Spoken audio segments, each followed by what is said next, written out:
I know I'm in over my head, a rebel and I don't hide. Remember all the words that you said. Even if the love was hurting, I'll be yours again. I can feel the fire's burning, give me more. So tell me, would you feel my love? 'Cause I can't ever get enough. Bħalissa f'not għaddejjin b'diversi filmati u intervisti fuq dak kollu li għaddej fix-xena tal-America's Cup.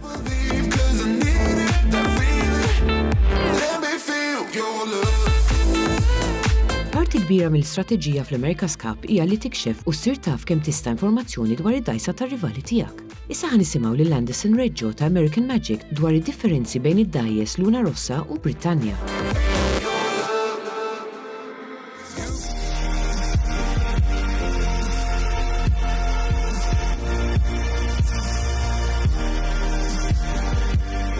The number one obvious difference between the two in their hull shapes is the size and shape of their bustle. Ineos with the more dramatic square-shaped bustle, with Luna Rossa more of the rounded shape, both which will help to provide the end plating effect necessary to carry the sail plan all the way down to the water when the boat is up and flying, but also will allow both boats a fair amount of buoyancy to get up and skid across the water through their acceleration phase to get up onto their foils faster. Both Ineos and Luna Rossa are currently sailing with an anhedral angled foil, where you've got your foil that comes down and terminates at a certain point and then goes out to wings that are on an angle. That's designed to sort of try to maximize the wing span potential, and they've got traditional flaps on the back end.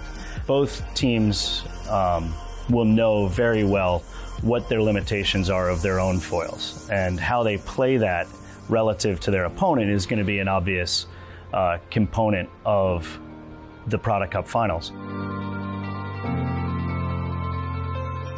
I mean, you've got 11 people on board who have to handle flight control, sail control, keep your head out of the boat, look at what's happening with the breeze, look at what's happening with your competitor, and these two teams have taken dramatically different approaches. Luna Rossa, as you know, has two helmsmen. Whoever is the windward helmsman is driving the boat and controlling the trim of the boat, and the leeward helmsman is just flying the boat. Whereas Ineos they also have two flight controllers, except they don't exchange those between their helmsmen, they exchange those between one of their grinders. Now, Ineos also has a pass-through through Giles Scott and through Ben, where they can control the trim of the boat. So they have the same capabilities spread amongst multiple people on Ineos that sort of gets passed through when you hear them in the communication loop say, my pitch, my trim, my roll, my heel. Those are the guys passing back and forth control of different mechanisms. You good? Turning. My pitch. My pitch. My wheel. Your wheel. I honestly do believe that this series is going to be really, really close. Okay, Fox has got us just making lay here. Come on. I do have a gut instinct, and it's purely gut instinct that Luna Rossa is going to pull it out. Pressure everywhere here. If they can keep Pietro's head out of the boat looking around and making sure that he's got a good handle on wind shifts. Better pressure this side here now. Yeah, I think they'll be incredibly even matched, and it wouldn't surprise me if this thing went all the way to the full 13 races.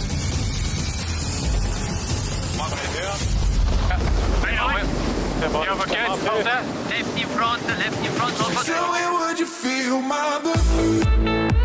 'Cause I can't ever get enough. So tell me, would you feel my love? Yeah, I can never leave 'cause I need it, that feeling. Let me feel your love.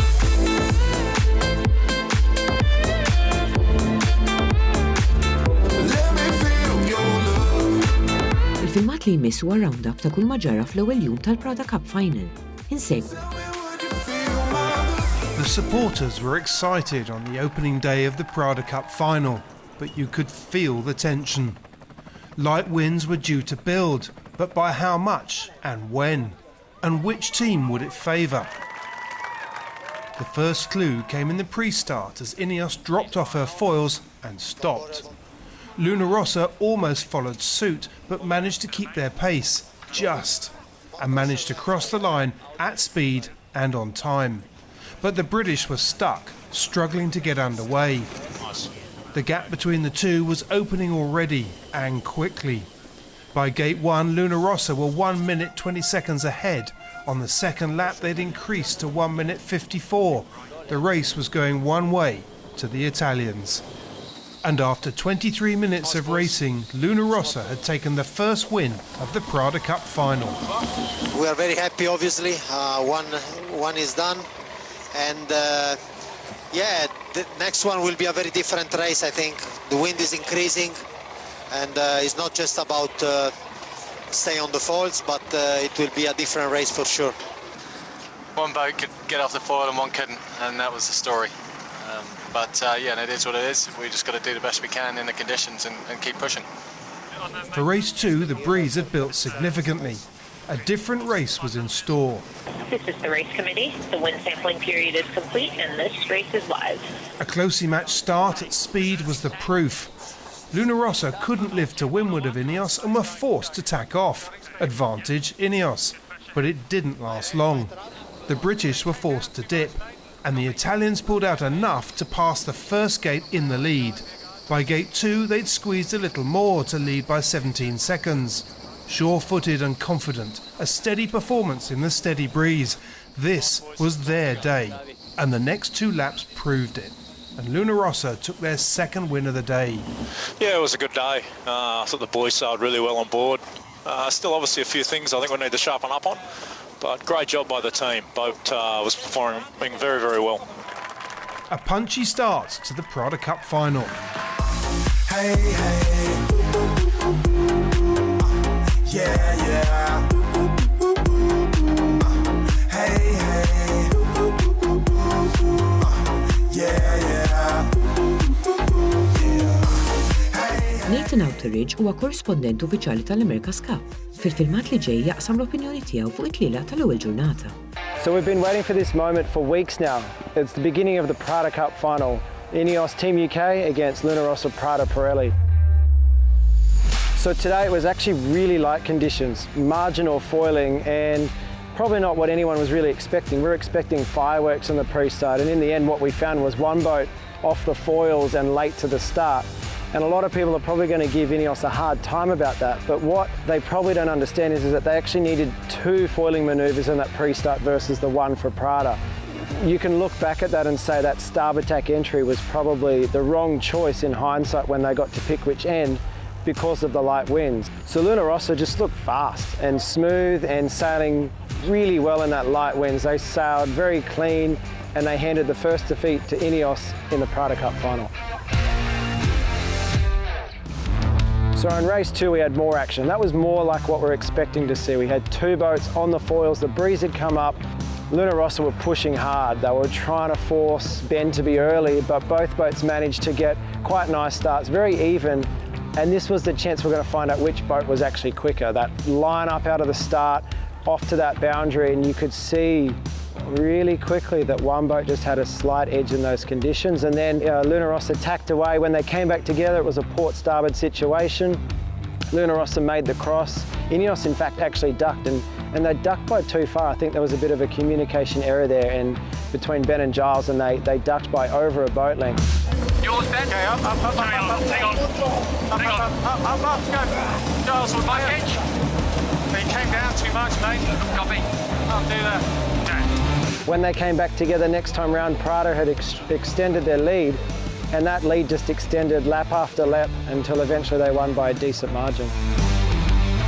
Yeah, so Prada now lead 2-0, but tomorrow the breeze looks windier once again. We might see a faster boat from Ineos this time, and with the shifts we're going to see a lot more tactical racing. You know, it's far from over, and I'm sure both teams will be working hard overnight to put on a good performance tomorrow. With all that you've done, I think you've done enough.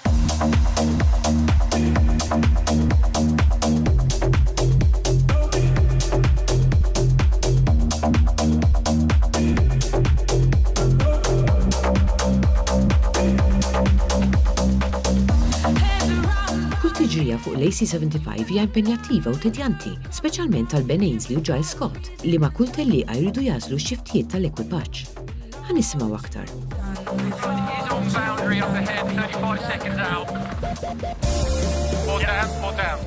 An AC75 is incredibly fast, and they probably are the quickest boats to go around a short course in the history of sailing. And yeah, everything comes at you super quick. So there's a lot of key decisions that you've got to make in a very short amount of time. My pitch.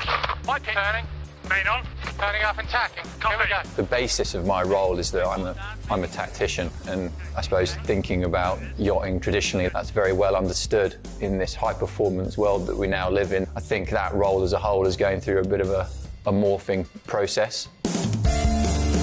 We can get to ley line here. Pressure looks okay inside. The tactical role that I fulfil on our AC75 is not like any other tactical role that you see on another boat. We've set up our boat with quite a lot of job sharing. I will, going straight. Okay, so let's get this boat ripping in then. Yeah. When you're sailing in a venue like we are in Auckland Harbour, it's really puffy, shifty. I think it's hard for people watching on the telly to just realise just how tough the conditions are. And like any other sailing race, you've got to be in the right spot on the course, you've got to be on the right shift and the right pressure. And so to have Giles' skill and ability, helping us do that, it's a key driver to our overall performance. And that's why we focus so hard on bringing him into play. Working if you want to. Yeah, no, just trying to hold him out to ley line here. Probably most importantly, we've got a very similar philosophy about how we like to race and the style we like to race. Yeah, we've grown that partnership over a number of years now, and it's a strong unit. Hey, Giles. Yeah, mine. My pitch. Your pitch. Someone needs to cross here. I'll cross. Main on. You go, main. My wheel. Throughout the evolution of our crew makeup, it has been quite a fluid process, and it really has evolved.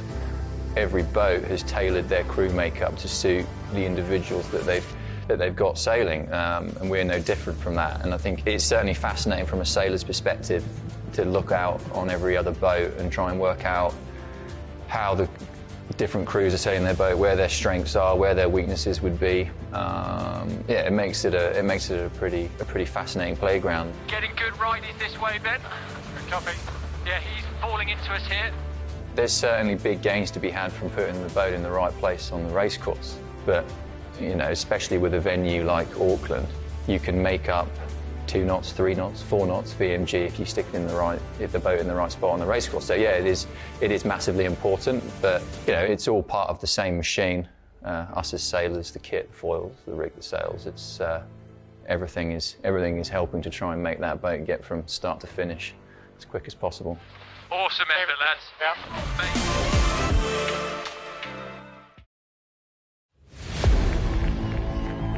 It is on. The excitement is real. Prada Cup Finals 2021. There's nothing really to tear apart on either of these boats right now. Let's just go sailboat racing. It was really a race against the clock to give us a package that was reliable and fast.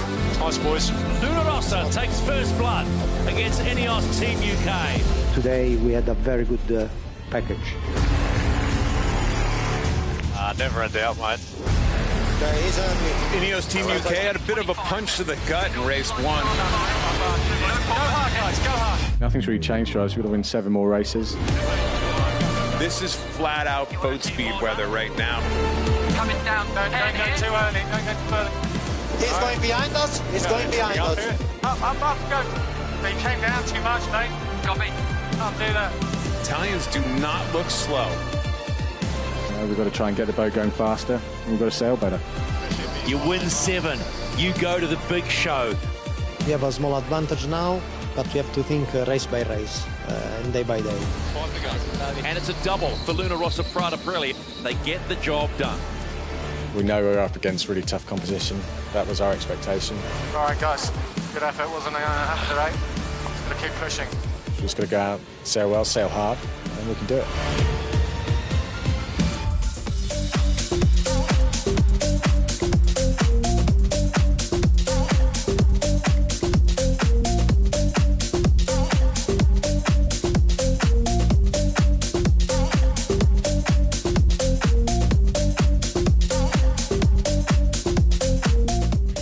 Għandhom komuni 3 sfidanti, kollha ħadmu għatih mill-bidu sa tmiem u kulħadd tal-100% tiegħu kull darba li telqu. Insegwu.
Setting up.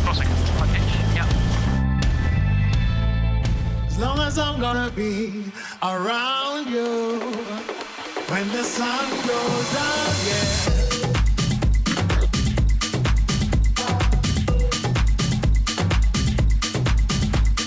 Issa se nsegwu dak kollu li ġara fil-Prada Cup mill-bidu sal-aħħar. Sometimes it's really hard to read the signs in the America's Cup, and the Prada Cup was no different. Since the America's Cup World Series, Ineos Team UK had recovered from a bad place and had come back fighting. Luna Rossa had said little and shown nothing, but the round robin had offered some guidance as to what lay ahead. At least that's what we thought. Ineos had taken 4 straight wins. They'd hammered Luna Rossa. They were clearly ahead, or so it appeared. But the final race delivered 9 lead changes.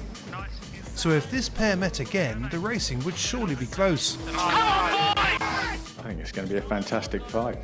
For sure, we are the underdog. We went through the semi-final. This guy, they went straight to the final, so they are the guy to beat. For whatever reason, whenever we race against one another, it normally ends up being pretty exciting. So I'm looking forward to it. So when the pair faced each other in the final, we thought we knew what to expect. And then came the first race. Light winds were always a risk for Ineos, and in the pre-start the nightmare became real for the British. They recovered, but Luna Rossa were up and away. After 23 minutes of racing, nice, boys. They delivered their first win. The second race delivered another Italian victory, despite a better start from the British. Day 2 saw Luna Rossa continue to dominate the racing. Ineos was struggling, getting greedy at the start and paying the price.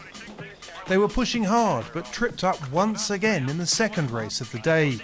Luna Rossa were running away with the series, leading 4-0. Very happy with the lads on the handles today. At this level, you can't afford to make any mistakes, and we made too many. So we've got to go away and regroup and really get our act together for Wednesday and come out swinging. Except a COVID scare postponed the racing. The British were going to have to wait for their comeback. By the following weekend, the pressure had built, the action had got close, penalties started to appear, but the result stayed the same. Luna Rossa were now 5-0 ahead. Surely we now knew where the final was heading. Wrong. Race 6 and another close start, but this one was different. Ineos were in charge. And with each leg, they stretched ahead until Luna Rossa came back on the charge. It was close, but the British held their nerve to take their first win. So had the tide turned? The answer came quickly. Once, then twice, Luna Rossa Prada Pirelli delivered 2 wins once again. They were fast. Fantastico! Fantastico! È bellissimo! È bellissimo! They were fast and had another gear in their gearbox. They had won 7 of their 8 races to take the Prada Cup. So I just said to the guy, at least let's enjoy the next 4 or 5 hours, because tomorrow we need to think about the other guy, which is going to be tough. But the other guys had been watching them. Emirates Team New Zealand had kept a close eye on every move, practicing on the same course outside of the racing, analysing the Italian performance. In the meantime, all that mattered at this point was that after 21 years, history had repeated itself. Luna Rossa had returned in their quest to win the America's Cup, here in Auckland, where their campaign had started. They'd start that challenge again and take on Emirates Team New Zealand.